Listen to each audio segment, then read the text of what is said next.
Okay, good afternoon, ladies and gentlemen. As you already know, this is your U.S. General. 5-drawer tool cart with side tray and deep compartment. Today is Thursday, as you can see. We now back over at the storage unit, getting back to it, getting busy as always. Okay. In today's segment, what I would like to do is a little follow-up to yesterday's discussion. Okay. There were some things that I was trying to get out to the viewers, but unfortunately my battery was dying in my tablet that you see towards the left hand side of the cart. So in today's segment, I would like to rewind a little bit and get back to quite a few things I would like to show the viewers. Okay, if the information can help them out there, and for some things that, if they never seen them before, and if you have seen them before and you actually possess them and you work with them professionally, I would like to know how well some of them hold up. Okay, and if so, drop a comment underneath the video. All right, but as I always state, as usual, I always keep my signature lingering somewhere in the background. My Dunkin' Donuts coffee. You already know. Okay, so pretty much about to get some contents out to the top of the tool cart. We're going to get a good visual. We're going to get over here into this tablet, get online, take a look at a couple of things. All right. Just as well as I'm going to do a little demonstration too, a couple of items. And the demonstration is mainly more, for the individuals out there who are not that knowledgeable when it comes to tools. And, they look towards some of these reviews for information and things of that nature. Okay.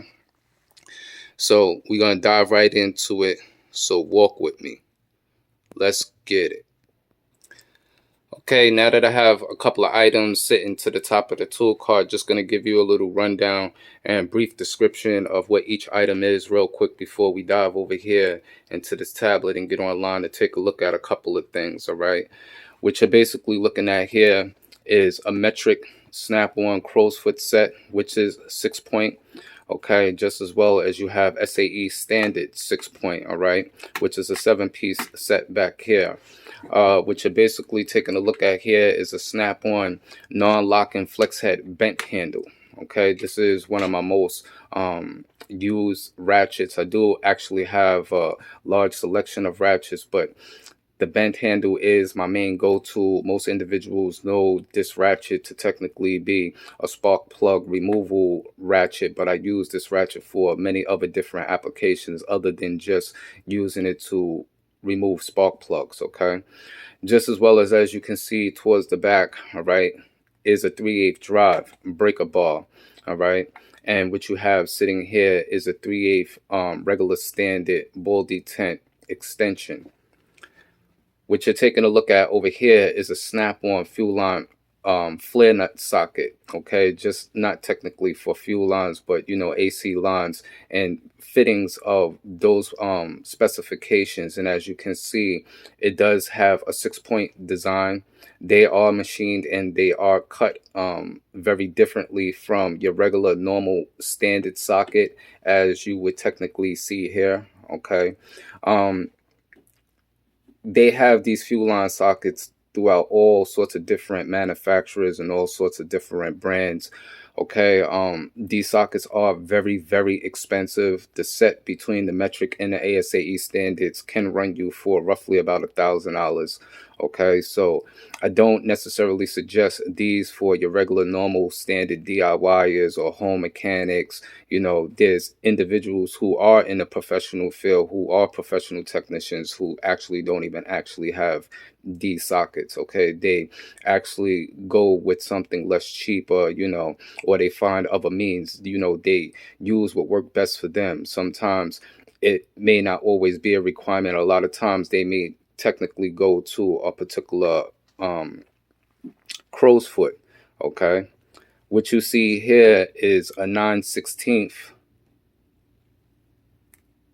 Okay, this is a regular normal standard socket. As you can see, this is Proto Professional. This is USA made, as you can see here. All right, and as you can see here, this is my snap-on ratcheting adapter. I use this adapter a lot. This is 1/2 inch drive. I actually need another one in 3/8 drive. I will get into this a little bit later on in the video. All right, I want to stay on topic and get over here online and pull up a particular picture that I was trying to get out to the viewers yesterday. All right, and then we're going to come back to these particular items. And for the individuals out there who do not wrench professionally, who look to obtain information and get an understanding to what some of these items are and how you go about using them and what you apply them to when using them. All right, so what we're going to do is we're going to get over here, we're going to get some images up, and we're going to dive right into it. Let's get it. Okay, as you can see, this was a set that I was talking about. That was a double flex fuel line socket set. Okay, and as you can see, it's almost somewhat similarly designed, okay, like your flare nut sockets, due to the fact that they're designed differently with a double flex. Okay, as you can see, these are made by CTA Tools. This is for BMW fuel line applications. And as you can see, with its lower measurement sizes, how it actually comes with hardware.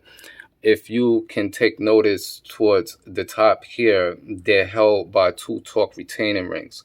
Now, my thing is that when I'm taking a look at this design, I do like this design right here because these can be used in some extra extraordinary situations where that you may run into a fitting, okay, that is tucked in or cluttered by other particular parts. All right, and sometimes it's not always easy to get in on a certain particular angle if you can't go straight forward in and apply a particular socket, like, just so to say this, there's many more options that you may have, okay, when applying a particular socket like that, testically, compared to applying one that looks like this. Okay, so if any individual out there who actually has these, and if they actually work with them and how well they hold up, I would like for an individual to drop a comment and let me know. All right, depending upon how much force and how much torque, from a picture I can never tell, but I am taking a look at the design. I don't know, depending upon what type of force that you may put on these, whether they will spread in this area, or if you put enough leverage and force on it, will it crack, from one corner? Because, that's an issue that we have with a lot of these tools that are basically designed in disorderly fashion, okay?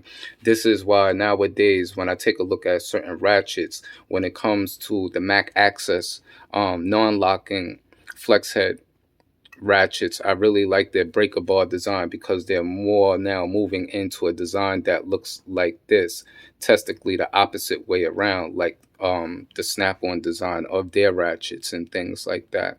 Okay, so this was a particular set. All right, and as you can see, this set is not a 6-point metric set. This is a 12-point metric set. And if you can take notice, within the socket, you can see the spline settings. Okay, so this is how you're able to tell that they're 12-point, but that they're not SAE standard, that they're metric sizes. Okay, anytime you see the millimeter, that it's a metric size and not a standard size, which is ASAE standard. Okay, as you can see, this is Europarts.com, but these fuel line sockets is made by CTA Tools, as you can see, and the part number is 1809. All right, so this is one of the sets that I was talking about in yesterday's video when I was also demonstrating the 12-point crow's foot set. If you didn't catch yesterday's video, I will pull up that set so that you can get a good bird's eye view of that also. Let's get it. Okay, if you missed yesterday's video, this was an image shot that I was showing in yesterday's video. All right, and as you can see, this is a 12-point crow's foot set. All right, and if you take notice to the design, okay, and if you can see down here where it actually has a lip, and as you can see up top, all right, how these are designed, where that they can sit flush on a fitting, all right, just as well as a fastener, and they could be applied like a normal standard socket, where that it'll be less of a chance that the crow's foot would technically slip. Now, these are considered to be 12 point, but if you take a look at the design on the inside, it looks more like a spline drive setting. Okay, this brand is made by Apex Tools, I believe. Okay, these are very different. Now, as you can see here, okay, this is a 6-point crow's foot set, all right, which is snap-on, all right.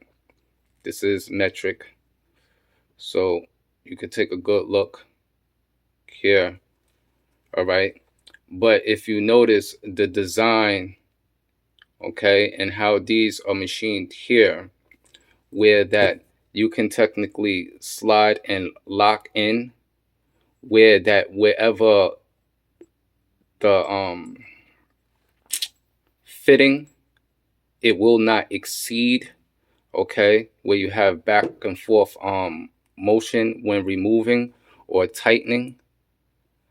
So this was a set that I was kind of interested in.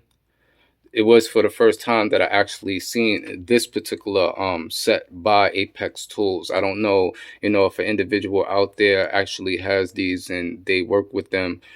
I would like to know, how well these hold up just as well. So if you've never seen these before, as you can see, they do actually have part numbers. And as you can see, they have patent pending on them also. Okay. So that's pretty much about, those two sets right there, testically compared, to a design like this, which you can have a design like this in 12-point metric, but they will not look like this. Okay, so this is a different design of them. Okay, this part is going to be geared pretty much towards the individuals who do not wrench professionally like that, and they look towards these reviews to get an understanding to, how some of these tools are applied. Sometimes they look at certain tools and they look funny and strange to an individual who absolutely has no knowledge upon tools whatsoever or what they're technically used for. Okay, in the beginning of the video, I did state, a good portion of this equipment here is for fuel lines and things of that nature, AC lines, all right, not, for your normal standard fasteners, like as if you would just technically use a regular socket. These are specialized where you are able to maneuver through particular lines. Okay, like to give you a good example, like say you had a AC line, okay, and there was a retainer at the end of the line, but you wouldn't be able to fit, okay, a regular normal standard down this long extension in order to get to the fitting or the fastener. Okay, so basically this is what these crow's foot are technically used for. Okay, so that you can get in that area. All right, but you get the idea. All right. Sometimes you gotta excuse me because it's not always easy to demonstrate certain things with only having two hands and trying to technically hold a camera and hold the tool at the same time. Okay, but now as you can see how I have the non-locking flex head with the extension. Okay, and then you can see how I have the crow's foot connected to the extension. Okay, so a good majority of the time you will see this is how things are applied. In some particular applications, you may not always necessarily need an extension. Sometimes you will. Okay, just as well as you see that I actually have it applied to the ratchet would be the same thing for a breaker bar, with only the exception of being able to ratchet. Okay, with a breaker bar you can only swing from left to right. This is why in situations like that where, say for instance, you had a shorter ratchet in your selection and you didn't have a ratchet that had the proper length in order for you to get the proper leverage, but say you only had a breaker bar. Okay, if you had a 3 drive breaker bar, then you will be able to associate that with these particular drive size crowfoot in order to remove something. But with the lack of the ratcheting feature, this is where something like this comes into play that can become handy to you, all right, which is a ratchet adapter. These adapters are, semi expensive. You can find them a little bit cheaper on eBay and things of that nature. I do actually need another one in 3/8 drive. As you can see, the one that I use here, I use technically for 1/2 inch drive. Okay, I actually use this in many different areas. It also comes in handy with just so to say for instance, you had to change a spare wheel on a particular truck, okay, and how a wheel sits underneath the truck. All right, and most vehicles, they come with accessories in order to release the spare from the back of the truck. Sometimes when vehicles come like that in shops, sometimes they're missing their keys, sometimes they're missing the accessories in order to release the spare. Okay. One thing that I do not suggest when doing particular work like that is using an impact wrench, to bring the spare down or bring it back up, because the wiring, okay, that pulls the wheel up and down, okay, it can get off track. And if it gets off track, then it will be hard and get stuck. And then your wheel could either get stuck hanging, or you won't be able to get it back on and get it back up in the air. All right. So a lot of times when individuals don't come in the shop with the right necessities, a lot of times I will go to this ratcheting adapter, because it makes things a whole lot much more easier with just simply snatching this and just say roughly a 22 millimeter socket, okay, in order to bring the wheel back up. All right. Once again, I don't suggest individuals using impact wrenches on those particular type applications. I have seen it done. I have seen individuals do it, but technically I don't suggest to do it. My opinion, do it manually, because you don't want to work backwards and damage somebody's vehicle. Okay. Because the work that you put out, you turn around and you damage that, then the same work you put out is just like you just did that work for free. Because now whatever shop that you basically work for, they have to compensate for the mishaps and the mistake that you technically made for doing the job improperly. All right. So that's just a little bit about that. All right. So once again, this is your snap-on non-locking flex head band handle. This is your metric crow's foot set. This is your ASAE standard set. This is a 3/8 drive 18-inch snap-on breaker bar, just as well as this is a 1/2 inch drive snap-on ratchet adapter, and this is a snap-on flare nut socket, just as well as that's a 9/16 professional proto professional USA made. This is a standard socket. This is not a metric socket. Okay. So for the individuals out there who do not understand the principles of the particular range sockets when it comes to millimeters in standard, you would use a 1/4 inch, or 3 1/4. When it comes to millimeter, 22 millimeter, 10 millimeter, 12 millimeter. Sometimes you got to put that information out there for individuals to have an understanding, because sometimes when they take a look at tools, they just think that, all tools are just tools. They're just all the same. And a lot of tools are technically not the same. And the same thing goes for tool truck brand tools, just as well as non-tool truck brand tools and off-brand tools. There's a different type of quality, different type of feel to each and every tool. It's not to say just because you have quality tools make you the best technician or anything of that nature. You understand? Or it doesn't necessarily state that it's going to help you do a job more better than using a tool that's least inexpensive. It's all about your skills and your presentation and how efficient and how well you know exactly what you're doing when you're doing it. Right? All right, so pretty much we're going to wrap this video up about right here. All right, everybody keep it safe and a blessed one as always. Enjoy the rest of your evening. And until that next tool review, that next tool haul, that next modification video, we're going to check you later. Peace.